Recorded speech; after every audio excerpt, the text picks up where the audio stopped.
investors flip bullish as soon as you make an all-time high. So in other words, investors generally fight after a decline. They'll fight the rally until you make a new all-time high. So basically what happens? Well, at a new high, they turn around and become bullish. And I think that that's going to happen, that as soon as markets make a new all-time high, they turn bullish.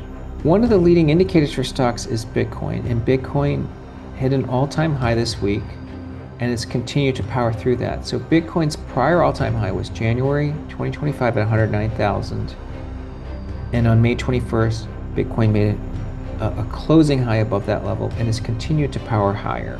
Lee notes that for the second consecutive week, the market has felt normal. By this, he means an absence of political or financial chaos, no disruptive tweets, no trade tariff disputes, no central bank drama. It's been a stretch of calm, and markets have responded accordingly. However, one event that drew attention was Moody's downgrade of the U.S. government's credit rating from AAA to AA1, making them the third major agency to do so after S&P 2011 and Fitch 2023. Lee believes this downgrade carries very little actual signal.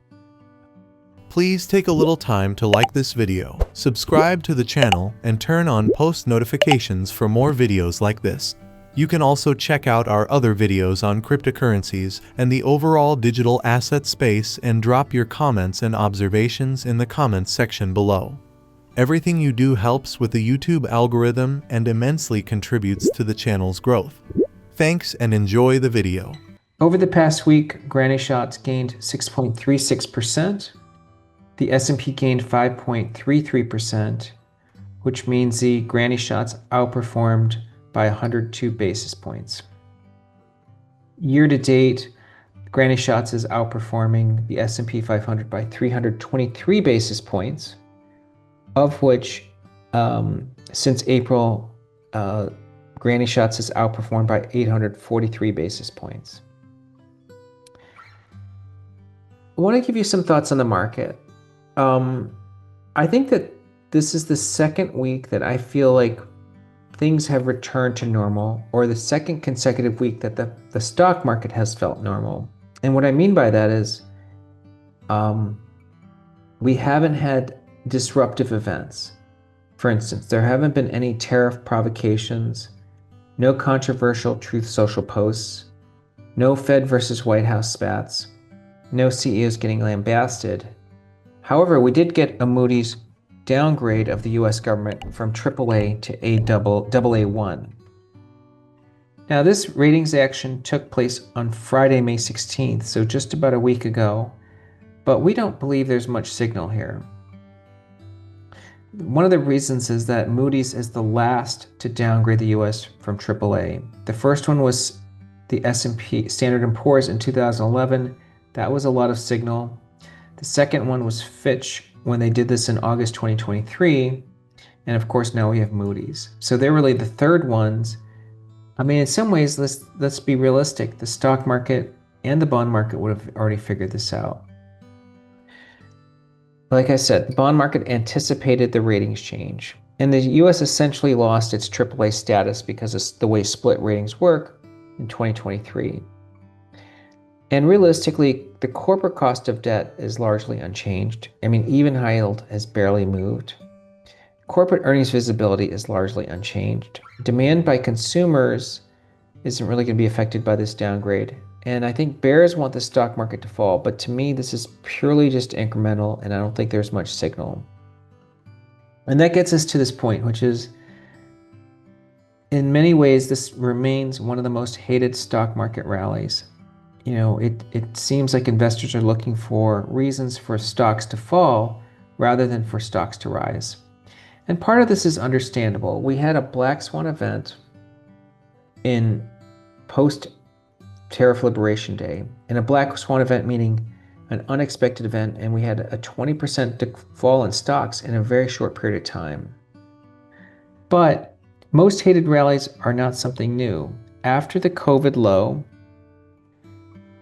that was a most hated rally. When stocks began to rally after March 2020, many fund managers said we're still in a bear market. And recall, in the fall of 2022, After the markets made its low in October 2022, a lot of investors were saying that this was just another bear market rally. Investors are about to make a mistake again. So again, a most hated rally. And of course, we have the same chorus of skeptics saying, stocks have had a good bounce, but we think we're going to retest the lows. But here's the reality. Investors flip bullish as soon as you make an all-time high.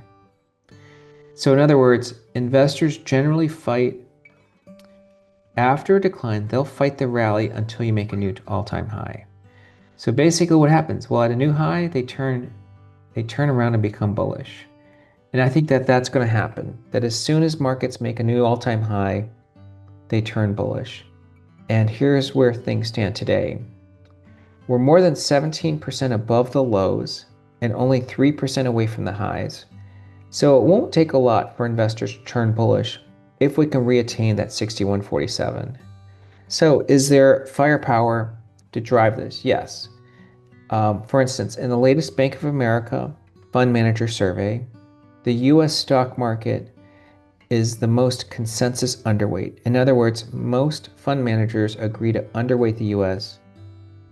Well, that's a contrarian signal to me, because when they're all underweight US, that means that you've priced in a lot of bad news.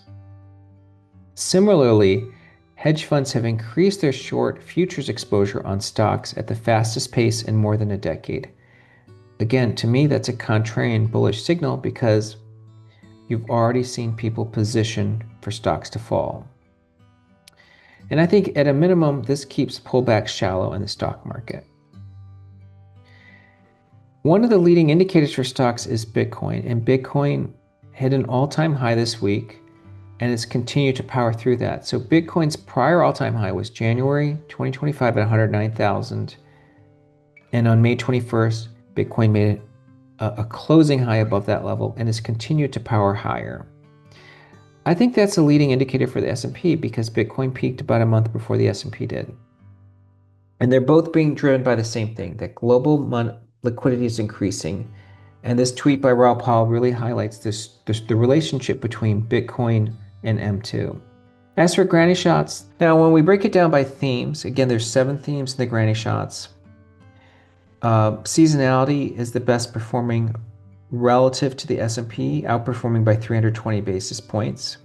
Again, this is led by Palantir. The second is global labor suppliers, and that's led by stocks like Tesla, Nvidia, AMD. And the third is energy and cybersecurity, and that's led by names like ANET, Palantir, GE Vernova, CrowdStrike, and Palo Alto Networks. Finally, before I sort of close this video, just want to remind you that really, if you look back at the last 2 weeks, but really since April, one of the lessons we've learned is it really paid off to actually not do too much, take too many dramatic actions. I know it's really hard instinct to fight, but it's a reminder of the rule of 10 best days, that if you miss the 10 best days in the stock market, you really have dramatically lower returns. And I've talked about this before, but to give you an example, since 2015, the S&P's returned 12% a year. But if you miss the 10 best days, you've actually had negative 10% performance, or 2,200 basis points of underperformance. So please remember to not time the market. Lee finishes his market commentary with a valuable reminder. Don't try to time the market. He references the 10 best days rule. Since 2015, if an investor stayed fully invested in the S&P 500, they would have earned 12% annual returns.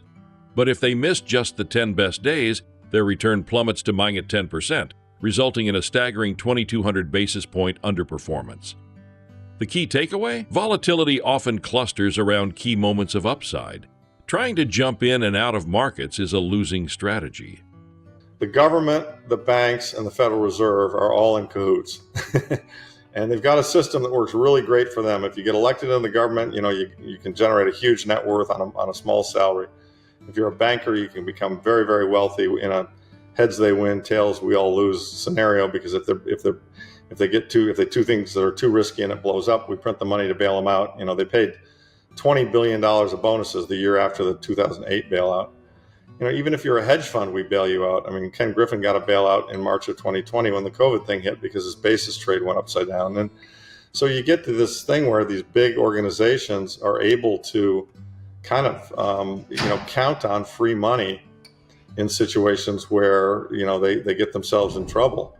So that's kind of the story. And it's somewhat of it's a problem. It's the core of the underlying problem. Basically, the system's broken, but the system is, nature's healing, and things will get fixed over time. And that's